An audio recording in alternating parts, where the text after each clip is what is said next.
Hi guys! For today's video, we actually have a super interesting topic. We're going to be talking about Feng Shui and Metaphysics. And that is because in our most recent video, someone actually commented that one of the things they were looking out for in their next property or their current property is good Feng Shui. And this is something that Sean and I really damn blur, we have no experience in. So normally you all see the two of us only, right, in the video. So today got one more special person. Hi guys, it's Jaden here. Very happy to be with you guys here today. I'm happy to add values to you guys and nice to see you today. How we met Jaden was we are all in the same class with a business mentor, and we even have a classmate who told us that he went to her for reading and he came back to tell us privately, hey, very soon like this. So Jaden is a life transformation and business coach with many years of experience. So she's able to help people like us who are like entrepreneurs, if you own your own business, to achieve breakthroughs in your business and in your life using Feng Shui, 八字 strategies. There's actually like a framework for that. She helps like provide coaching for her clients and give them more clarity in their business. So instead of like you go round in circles and very blur, you don't know what direction to head towards, right? She can help you with tapping into your individual strength and also additional energy support to reach your goals more effectively. By the way guys, this one not sponsored. Yeah, she's legit good, that's why we are asking her to be in the video. So Jaden, what exactly is like Chinese metaphysics? Because Feng Shui, I think we know a bit. But what is Chinese metaphysics? Actually, Chinese metaphysics is a study of the ancient culture that passed down from China. And it actually helps to improve the life, the well-being of human beings. For example, in terms of your career, your relationship, and your health. So one aspect of the Chinese metaphysics is actually Feng Shui. And this is usually one of the first things that people learn to get to know when they first come across Chinese metaphysics. So in terms of Chinese metaphysics, there are still other aspects such as 八字, forecast, all these other things that help a person to break through in their career and in their life. So this is metaphysics. Then what is Feng Shui? So actually Feng Shui is the use of the energy flow in the environment itself. For example, when you buy a house, alright, we have to look at the external environment. Is there any negative, we call it sachi, or negative things that is affecting the energy flow from the outside of the environment into your house? Then we'll look at the energy flow within your house. And when you do a Feng Shui for your house, it basically means that you boost up the positive energy in your house to the maximum capacity of your house, so that this positive energy can indirectly influence you in the right way. Okay, so maybe just to give you guys an analogy of Feng Shui and how does it actually affect you. So just imagine, actually Feng Shui is like a cup condition of your house. So this cup can be a very full cup in a very good condition. So when you take the cup and you go and fill water, this cup will be filled with a lot of water, which can be in terms of your wealth, your relationship, and your health status. But imagine if today the cup is in a broken state. It has a lot of cracks around it.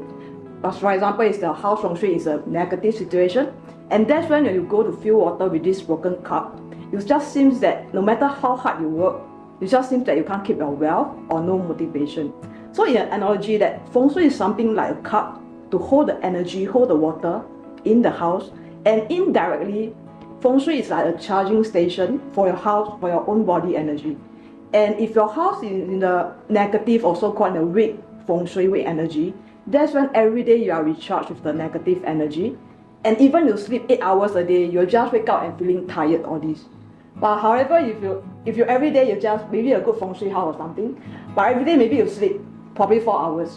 But the next morning you wake up, you just feel like it's a refresh, with a full motivation all day for your work. So this is how Feng Shui affects you and help you with you and your families in terms of career and their health, all this. Come to think of it, right? Initially when we got this house, right, we didn't even check for any Feng Shui or like the Chinese metaphysics or anything. That time we were like super broke. We really went to 99 Co look for like the cheapest house, and we just like got a house can already lah, right? But we didn't know how much Feng Shui can affect. And then just now Jaden was saying that it can actually affect your career, your health, your relationship. So how does Feng Shui actually like affect those? For example, in terms of Feng Shui, first, if you are staying in the house that, let's say, it's very dark, you don't have any bright lights coming in, your house shape is an irregular shape, for example, triangular or very missing corner, a lot of missing corners, that's when the energy in the house is very unstable. Because you can imagine energy is like water, because energy you can't see or touch, but it's always surrounding you. So you just imagine energy is like water. Imagine that there's a water coming into your house.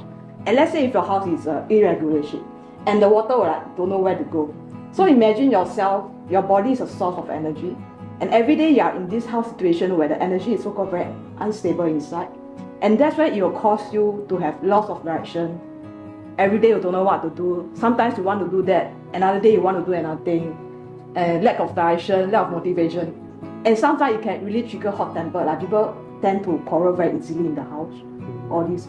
And these are things that indirectly affecting your career and your life. But for example, if today you stay in the house with a good energy flow, everything is okay, and that's why it gives you more good sleep. Every day you can sleep properly, sleep well, and you wake up feeling very refreshed. So let's say if the house has a good Feng Shui energy flow, all this, okay, every day you are recharged with positive energy. That's when you tend to think more clearly, okay, you are better at making decisions in your life, okay. So that's when it gives you more motivation, more execution power, and of course maybe it gives you more opportunities in your life.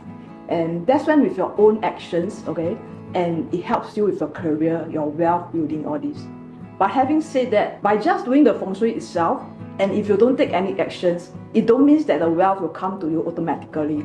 So we have to have the right mindset that even with the use of energy Feng Shui, we still have to do our own actions to achieve our goals in a more effective way. So like for this house, we didn't look for Feng Shui, right? And we are planning to get our next home. So what do we need to look out for in terms of like buying a new home, buying a house? Okay, so here are 5 very general tips for you guys who are looking for a new property or a new home. Okay, first of all, if possible, it's better for you to look for an unblocked view in front of your main door or your balcony, because the view in front of your house represents that the quality of the people that you are going to meet outside.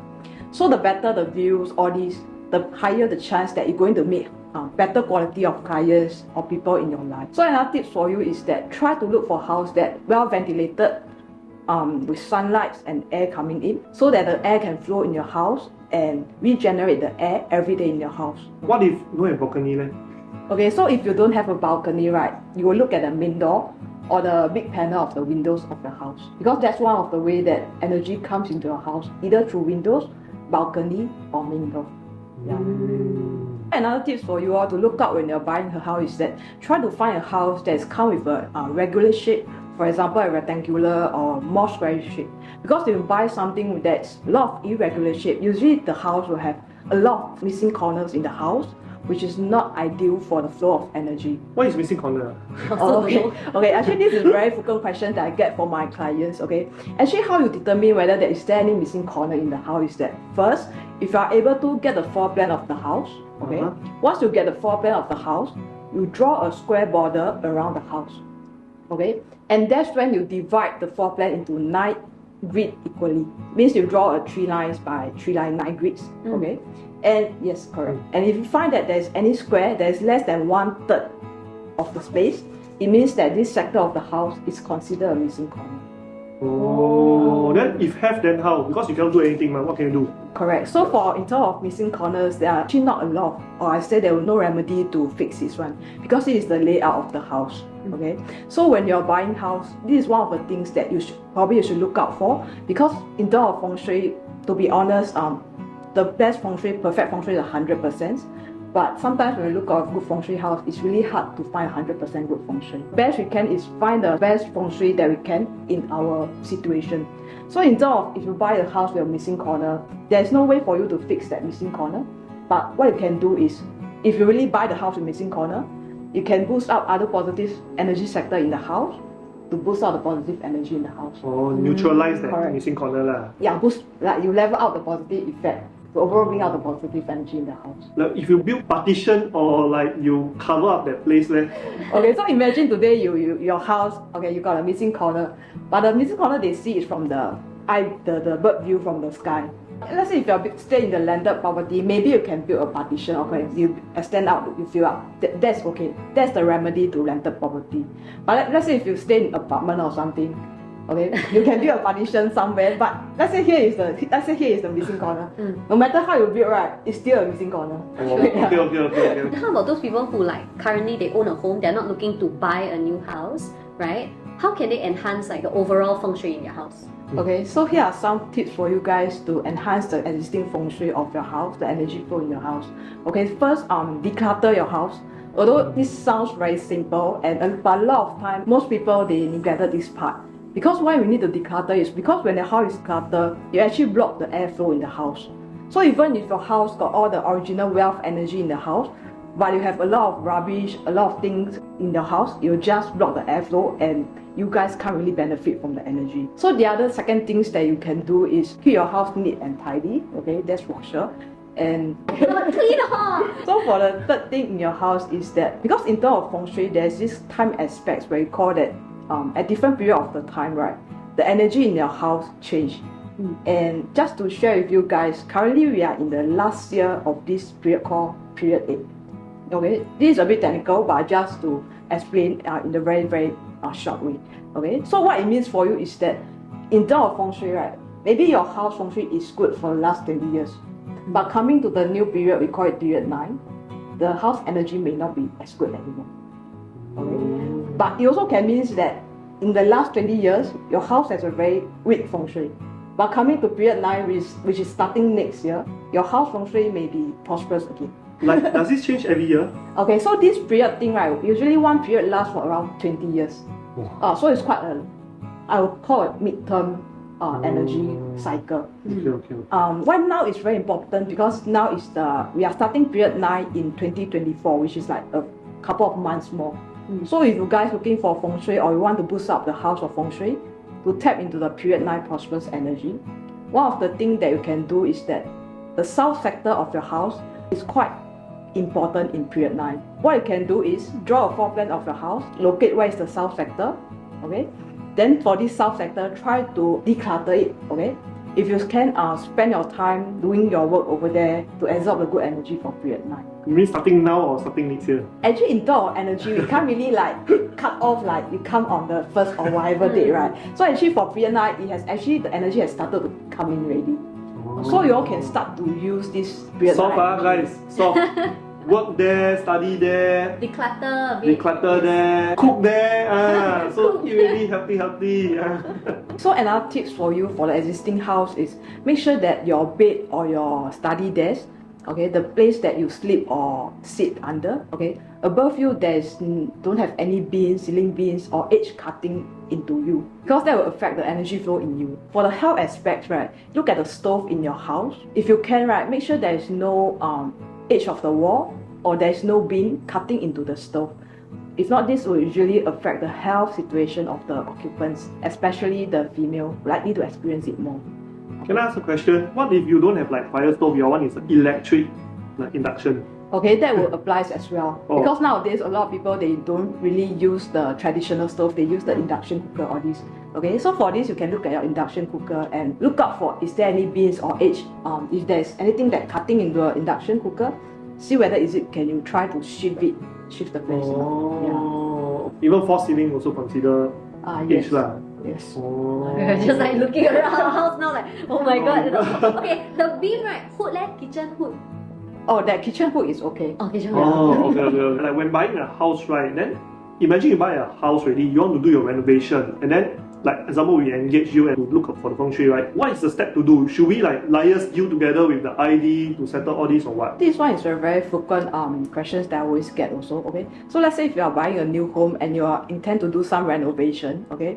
It's best advisable that you do a full professional Feng Shui review of your house first, so that we can let you know how to actually lay out your bed, your stove, okay, your study desk, all the important sector in your house, okay.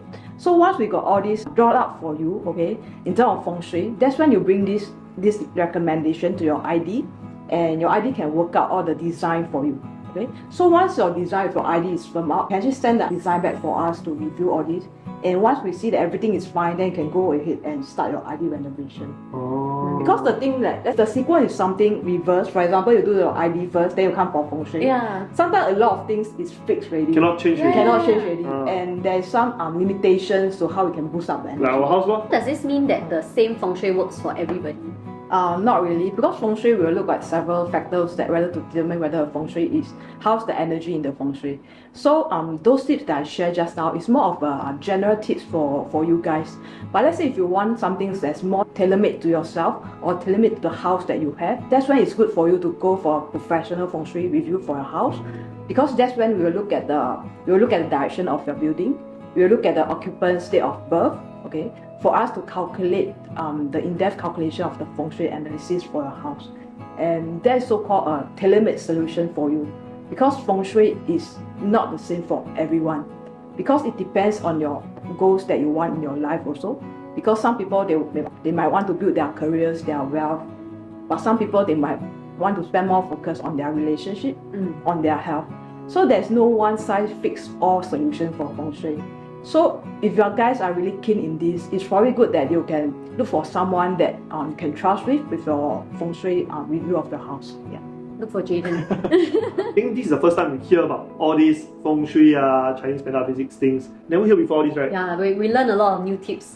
Better go and pack our house after this. So if you guys have any questions about Feng Shui, metaphysics, or when is a good time for you guys to look for a professional reading, right? Actually, y'all can type in the comment section below. When Jaden is free, we'll ask like, hey, can you help reply a bit of the comments? We also leave in the description box below where you can find Jaden, because I think Jaden shares a lot of other tips on her social media as well, so y'all can find her there. So hope the sharing today benefit you guys, and start to look around your house situation right now and do whatever you can right now to improve the energy flow in the house. Step by step, that's when you get a breakthrough in your career, and that's when you start to look for a better Feng Shui.